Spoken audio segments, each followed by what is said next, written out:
বারবার বলা সত্ত্বেও আপনার ওই কুড়িয়ে পাওয়া মেয়ের বিয়ে দিচ্ছেন না কেন? আর কেনই বা তাকে এ বাড়িতে পুজো করার অছিলায় ঘন ঘন পাঠাচ্ছেন? আমার লোভের মাত্রা মাপার দাঁড়ি পাল্লা আপনার কাছে নেই। বাবার কৃপা ছাড়া এই জিনিস পাওয়া যায় না। আপনি যদি ভেবে থাকেন যে আপনার ওই মেয়েকে এ বাড়িতে গুছিয়ে দিয়ে আপনি তার সুযোগ নেবেন, তাহলে জেনে রাখুন আমি বেঁচে থাকতে তা কোনোদিনও হবে না। দাঁড়াও, তোমার বাবা কোথায়? বাবার শরীরটা ঠিক ভালো নেই, তাই আমি এসেছি সন্ধ্যা আরতি দিয়ে বাবাকে শয়ন দেবার জন্যে।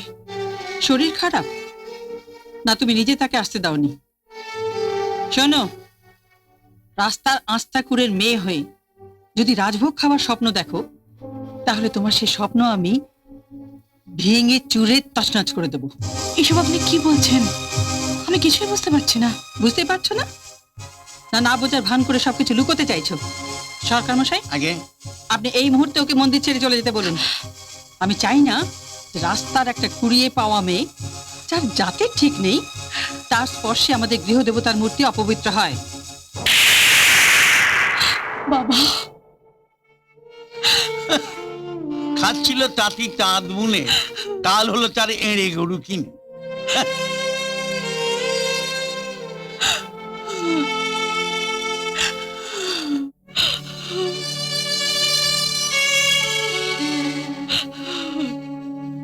কাঁদিস না মা, আমি যাব, এই দত্তগিনীকে জিজ্ঞেস করব এতদিন ওই বাড়িতে ঠাকুর সেবার এই পুরস্কার। না, তুমি কিছু বলতে পারবে না। আমি নিজে যাব। আমি গিয়ে দত্তগিনীকে বলবো কেন কেন আমাদের একমাত্র সন্তানকে তিনি অপমান করেছেন। কি অপরাধ করেছে আমার এইটুকুনি মেয়ে? না মা, তুমি যাবে না। ওরা বড় লোক, আবার বাজে কথা বলে অপমান করে তাড়িয়ে দেবে। তার চেয়ে বড় ভিক্ষে করে খাবো, সেও ভালো। হ্যাঁ মা, তুই ঠিক বলেছিস। আমিও আমার মনের সঙ্গে অনেক যুদ্ধ করেছি, কিন্তু আর নয় মা। ওই ওই দত্ত বাড়ির সঙ্গে আর কোনো সম্পর্ক নয়। যে বাড়িতে আমার মেয়ের অপমান হয় সে বাড়ি আমার জন্য নয়। কিন্তু একটাই দুঃখ থেকে গেল মা, এই জন্মে বোধহয় আমার প্রভুর সেবা করা আর আমার হলো না মা। তা কেন বাবা? দত্ত বাড়ির মন্দিরে কি শুধু লোকনাথ বাবা থাকেন? তোমার এই ছোট্ট কুটিরে কি তিনি নেই? তুমি তো বলো বাবা, চোখ বন্ধ করে দেখ, তিনি সব জায়গায় আছেন। তুই ঠিক বলেছিস মা, ঠিক বলেছিস।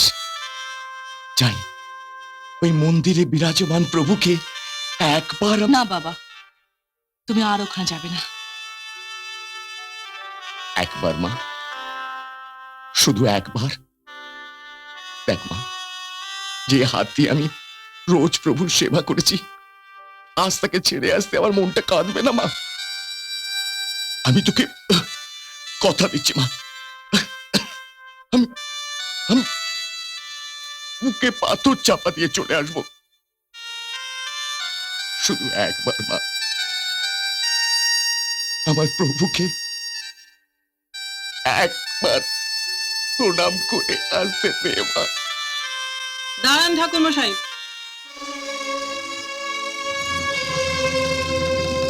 মন্দিরে ঢোকার আগে একটা কথার ফয়সালা করে যান তো। বারবার বলা সত্ত্বেও আপনার ওই কুড়িয়ে পাওয়া মেয়ের বিয়ে দিচ্ছেন না কেন? আর কেনই বা তাকে এ বাড়িতে পুজো করার অছিলায় ঘন ঘন পাঠাচ্ছেন?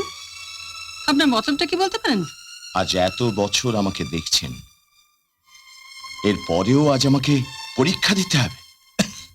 সোনা দানা টাকা পয়সার উপর আপনার লোভ নেই বলে আমি বুঝতেও পারিনি যে আপনার লোভের মাত্রাটা আরো বড় কিছু। গিন্নিমা, আপনার কথা কঠিন হলেও আমার বুঝতে এতটুকু অসুবিধে হচ্ছে না যে আপনি কোন দিকে ইঙ্গিত করছেন। একটা কথা মনে রাখবেন গিন্নিমা, আমার লোভের মাত্রা মাপার দাঁড়ি পাল্লা আপনার কাছে নেই। বাবার কৃপা ছাড়া এই জিনিস পাওয়া যায় না। প্রেম, ভালোবাসা ঈশ্বরের সৃষ্টি। এই দাস শুধু মানুষ নয়, স্বয়ং ঈশ্বরও। ঠাকুর মশাই, আপনার স্পর্ধা দেখে আমি অবাক হয়ে যাচ্ছি। আপনি কি মনে করেন যে আপনার ওই কুড়িয়ে পাওয়া মেয়ের সঙ্গে দত্তবাড়ির একমাত্র ছেলের প্রেম ভালোবাসা সম্পর্ক এই ঈশ্বরের দান? নিশ্চয়ই। আপনি বাবার ভক্ত হয়েও একটা কথা ভুলে যাচ্ছেন। বাবা লোকনাথ কোনোদিন মানুষের মধ্যে উচ্চ নীচ জাত পাদের ভেদাভেদ করেননি। ভালোবাসার মধ্যেও তাই গিন্নিমা, সেখানে দুটো মনের মিলন হয়। তাই তো প্রেম পবিত্র, চিরন্তন। আপনি ভুল করছেন। এই সমস্ত আপনার মন গড়া কল্পনা। আপনি যদি ভেবে থাকেন যে আপনার ওই মেয়েকে এ বাড়িতে গুছিয়ে দিয়ে আপনি তার সুযোগ নেবেন, তাহলে জেনে রাখুন আমি বেঁচে থাকতে তা কোনোদিনও হবে না। বাবা, হে বাবা লোকনাথ।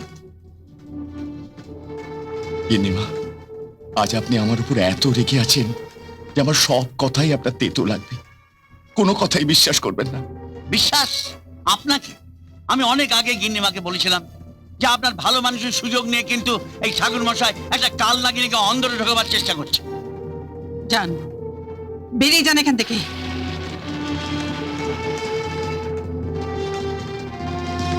বাবা লোকনাথ, আপনাদের মঙ্গল করুন।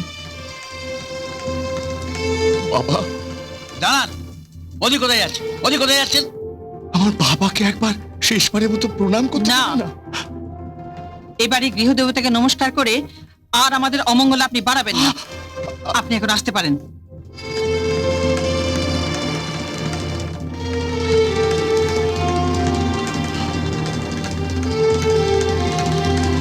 এই বুঝি ভালো হলো প্রভু, এই বুঝি ভালো হলো। বাবা, বাবা তাড়িয়ে দিল তো। বললাম না ওখানে যাওয়ার দরকার নেই। বলেছিলাম তো আমি যাই, আমার কথা তো শুনলে না। আমি গেলে দু চার কথা ভালো করে শুনিয়ে দিয়ে আসতাম।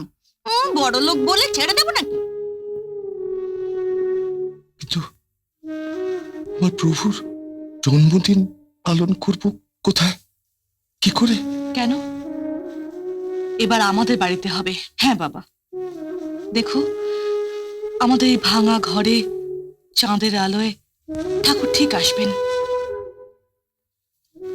তাই হোক মা, তাই হোক।